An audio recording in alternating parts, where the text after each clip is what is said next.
Jom unboxing bersama saya. Hari ni parcel saya daripada syarikat Public Gold dah pun sampai. Okey, jom kita tengok apa ada dekat dalam parcel ni. Okey. Jadi ramai yang tak tahu syarikat Public Gold untuk item yang kecil di bawah 21.25 gram, kita boleh buat penghantaran ke rumah secara postage berinsurans. Jadi saya keluarkan dua item daripada saya punya account. Jom kita tengok. Cantik kan dia punya casing warna pink, dan di dalam dia adalah yang paling ramai orang nak, iaitu ketupat raya, ketupat emas.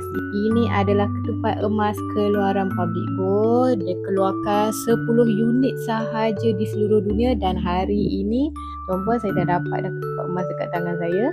Item ini habis stok dalam tempoh 2 hari sahaja. Jadi alhamdulillah saya dapat grab satu untuk Syawal tahun 2026 ni, dan lagi satu saya keluarkan 1 gram lagi, iaitu tahun 2026 punya. Saya tak sempat nak keluarkan hari tu. Jadi dapatlah 2 emas fizikal dekat tangan saya. Setiap satu adalah 1 gram. Jadi kepada tuan-puan yang nak adakan simpanan emas, sebenarnya nak memiliki emas macam ni sangat mudah. Tuan-puan hanya perlu ada sahaja akaun emas Public Gold. Melalui akaun emas Public Gold macam ni, tuan-puan dah boleh mula simpan emas di sini dan keluarkan emas fizikal yang saya buat. Jadi jangan lupa untuk mulakan simpanan emas anda dan akhirnya dapat pegang emas fizikal di tangan. Nak saya bantu?